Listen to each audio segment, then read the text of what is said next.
Greenland is not green. Everyone knows that, but almost no one asks what it actually is. 80% of this island is buried under ice, not dusted, not frosted, buried under a sheet averaging 5,489 feet thick. At its deepest, it reaches 11,444 feet.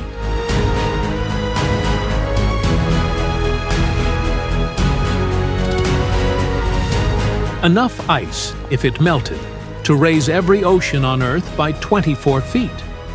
Greenland holds more than its ice. In the south, valleys green enough to farm, where Norse settlers built churches and then vanished without explanation. In the frozen east, a town cut off from the world every winter since 1925, reachable only by radio and helicopter. In the water between icebergs, a creature carries a 10-foot tooth with 10 million nerve endings.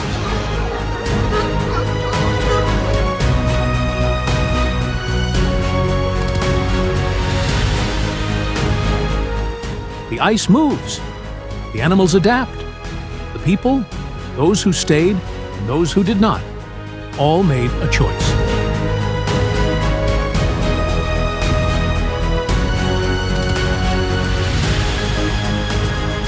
Here is what this journey spends the next hour answering. When a land is 80% ice, what does everything else have to become to survive?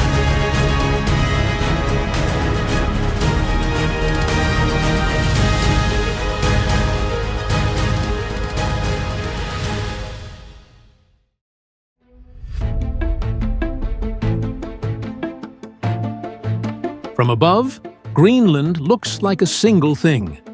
White, flat, unbroken in every direction.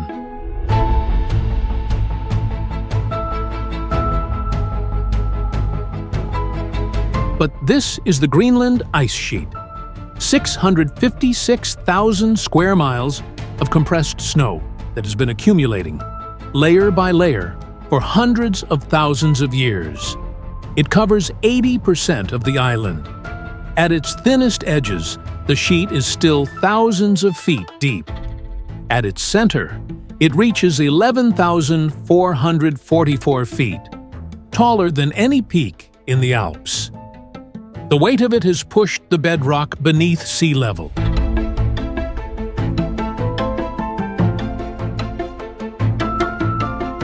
The land of Greenland, stripped of its frozen cover, would be a shallow basin sitting below the ocean.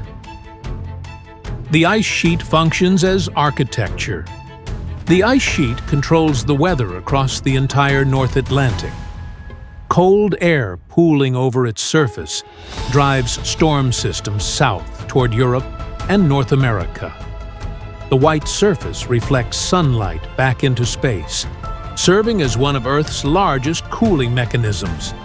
Without it, average temperatures across the northern hemisphere shift by full degrees.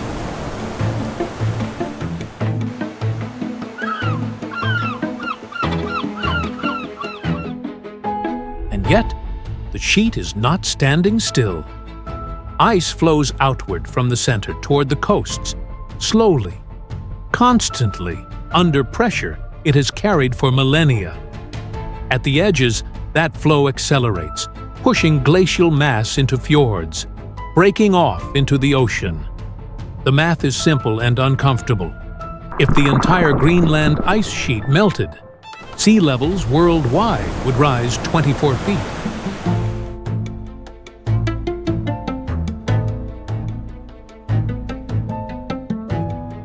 Every coastal city on Earth would look different. Standing at the edge of the sheet, the scale refuses to register. The wind comes off the surface flat and cold, carrying nothing.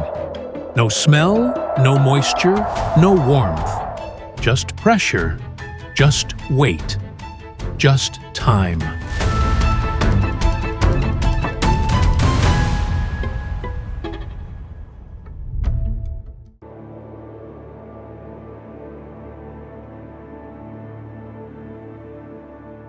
From above, Disco Bay looks like a painter left work unfinished. White shapes scattered across dark water.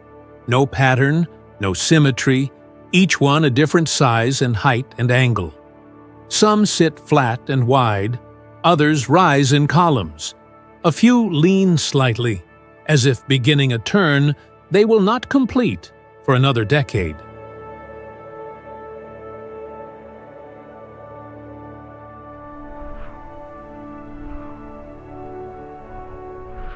These icebergs have traveled from multiple glaciers along Greenland's west coast, carried by currents into the bay before the Labrador Current takes them south toward the open Atlantic. Disco Bay is where they wait.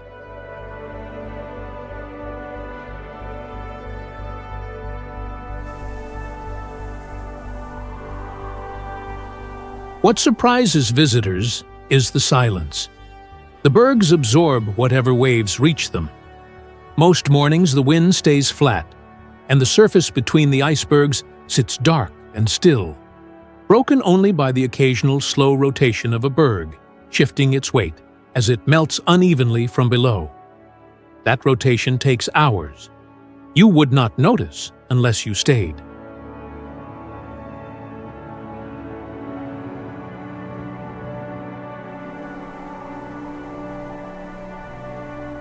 The light changes everything it touches. Morning. The bergs are blue-white, sharp against gray water. Midday. The surface flattens and they turn almost yellow. Late afternoon.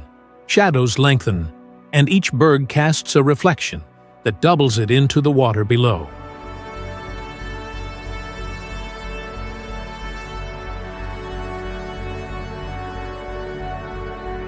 By evening, the whole bay shifts toward a color that has no name in any language that did not grow up watching it. The ice exists in silent, massive stillness.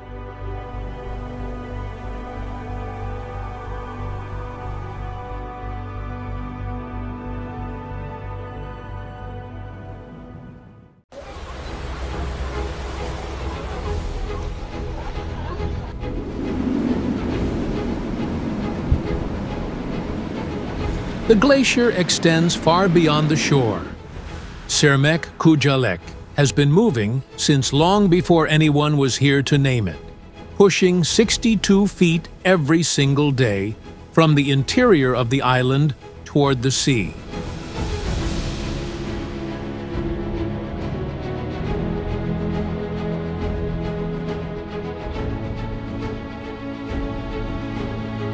At Ilulissat, 25 miles of narrow fjord on Greenland's west coast, that movement finally meets open water.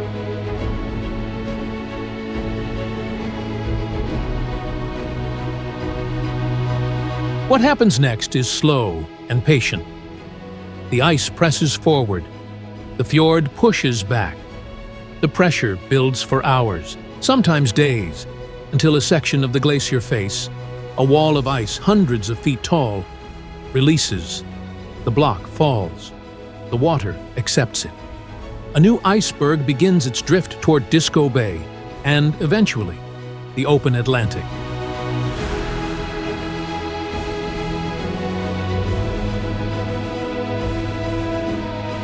"76,000 tons of ice enter this fjord every single day.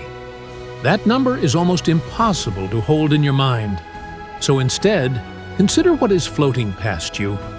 A fragment that formed from snowfall thousands of years ago. Compressed, recrystallized, carried slowly to this exact point over centuries. What drifts here was here before the founding of Rome, before the first Norse ship crossed the Atlantic. It has been moving, patiently, the entire time.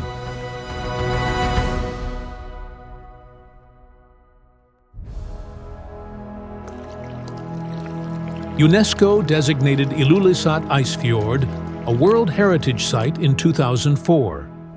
Not for its beauty, though it has that, but for what it represents. One of the most active and accessible records of how glaciers shape the planet.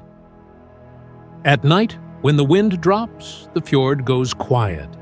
Then comes the sound, low, compressed, traveling through frozen mass before it travels through air. A crack that has been building for 1,000 years, finally letting go.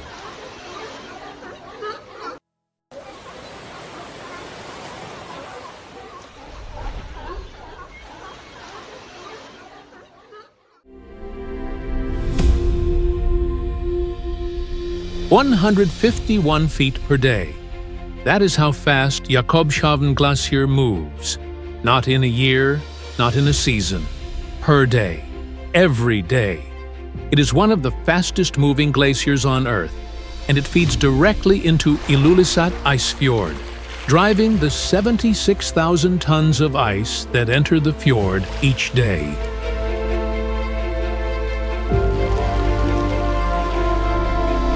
There is one more thing about Jakobshavn that tends to follow it through history. The iceberg that sank the Titanic in 1912 is widely believed to have calved from this glacier. Carried south by the Labrador Current, it drifted into the North Atlantic shipping lane and was there, waiting, on the night of April 14th. Scientists cannot confirm it with certainty. Icebergs do not carry identification, but the timing, the drift patterns, the size, it fits.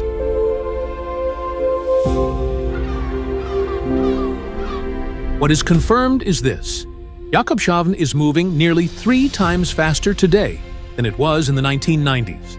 3 times faster. The number is exact. The acceleration began in the late 1990s when warmer ocean water reached the glacier's base, thinning it from below. As the glacier thinned, the ice became less stable. Less stable ice moves faster. Faster movement produces more calving. More calving produces more icebergs. The cycle feeds itself.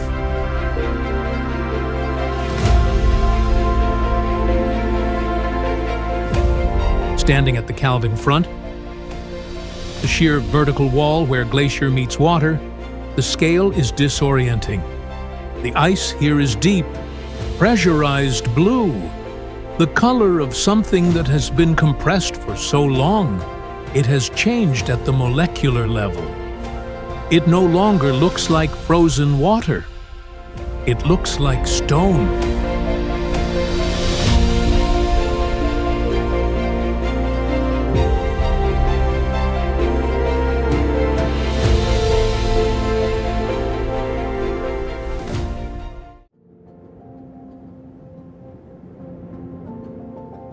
It stands completely still in open snow, not hiding, not crouching, just still.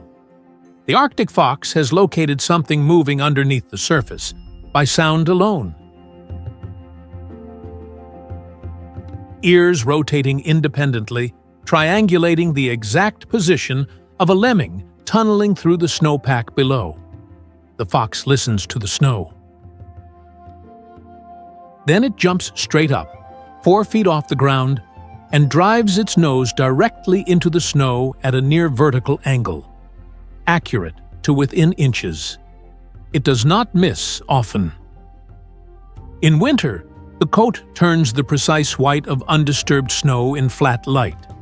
By spring, the fur shifts to brown-gray, matching the exposed rock and tundra as the season opens. The changing light triggers it automatically, a mechanism refined over thousands of generations. Arctic foxes pair for life. They den in the same burrow system year after year, dug deep into permafrost where the temperature stays stable regardless of surface conditions. A good den site is passed between generations. In Inuit tradition, the Arctic fox represents intelligence, not strength, not endurance, but the specific kind of cleverness that comes from paying close attention to a landscape that is trying constantly. to hide what it contains.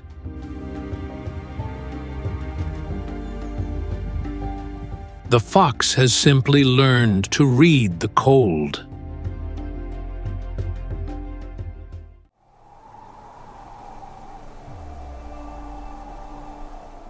The morning smells like salt and dried seaweed, and something faintly mineral, the particular combination that belongs to a working harbor on a volcanic island.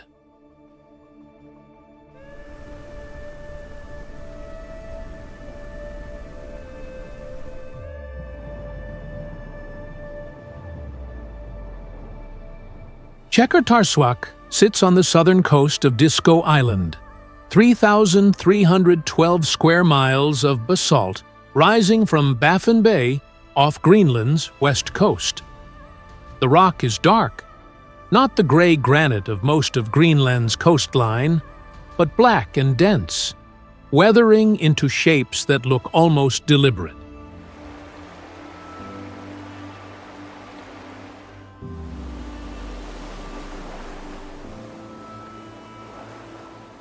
Patches of moss and lichen cover the lower slopes in muted greens and oranges, the only soft color against the stone. In the harbor, the day starts early. Fishing boats leave before most people are awake. By mid-morning, they return with the catch. Arctic char, halibut, cod, sorted on deck by size and condition. The freshest goes to families along the waterfront. The rest is processed and stored.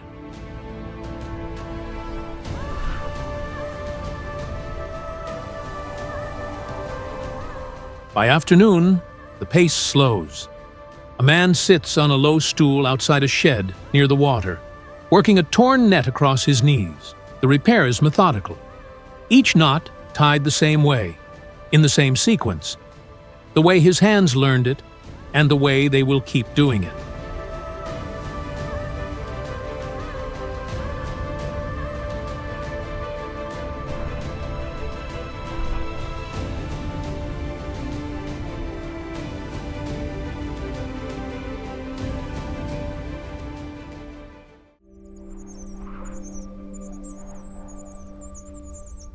Qaqortoq sits on a hillside above a protected bay, and it sounds like a place that has decided to stay. Voices from the quayside, a generator somewhere, not loud but present, the way a working town fills silence without trying.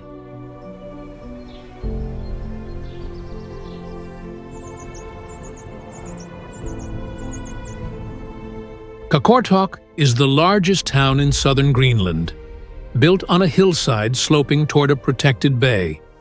The houses sit close together, not for aesthetics, but because proximity breaks the wind. Streets narrow for the same reason. Every design choice here is a solution to cold.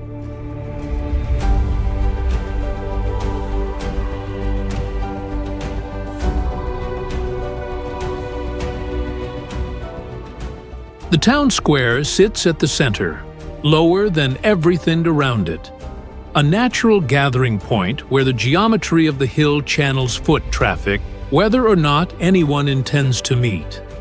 A fountain there, one of the few in Greenland, runs in summer. Children use it. Adults sit nearby.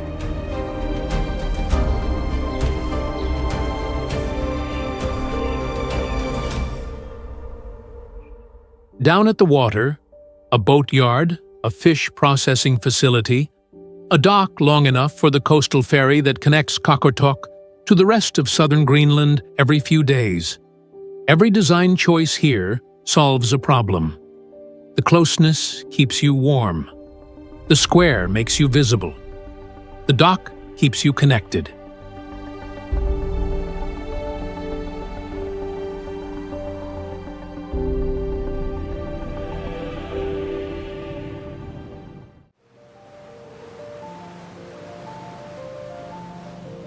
The harbor smells like salt and diesel and something cold that has no name.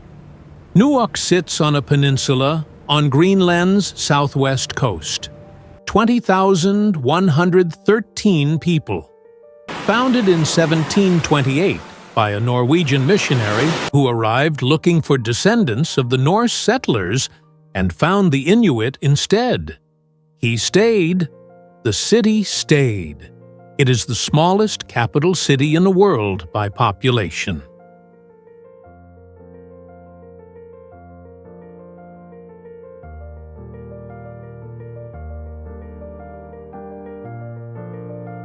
Walk the older neighborhoods, and the scale is disorienting in the opposite way from the ice sheet. Not too large to comprehend, but too small for what it contains. Wooden houses painted red, yellow, blue, ochre, pressed against each other on slopes of bare rock. A national museum where kayaks sit next to parliamentary documents. A harbor where fishing vessels and government ferries share the same dock.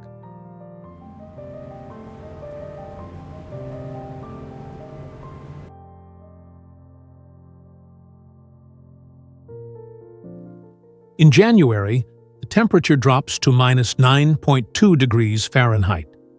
The sun rises around 10 and sets before 3. Residents call it winter.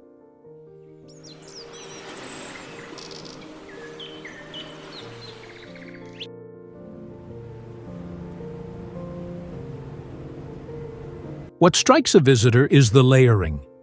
Inuit culture in the faces, the food, the carvings in shop windows, Danish governance in the street signs, the administrative buildings, Greenlandic identity, something distinct from both, in the flag flying above all of it.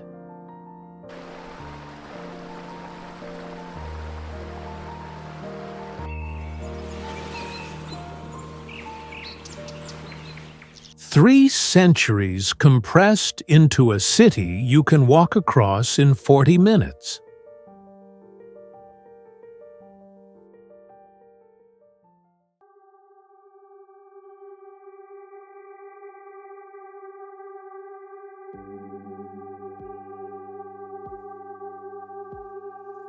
Greenland is not green.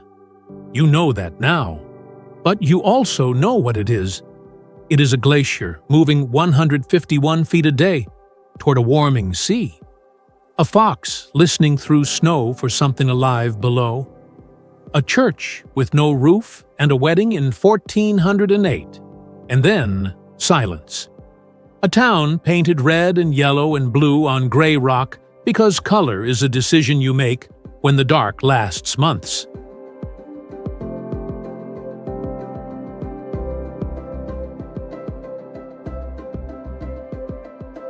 %80 ice. But the other 20, the foxes, the narwhals, the farmers, the families who chose to stay, all of them answered the same question by learning what the ice asks.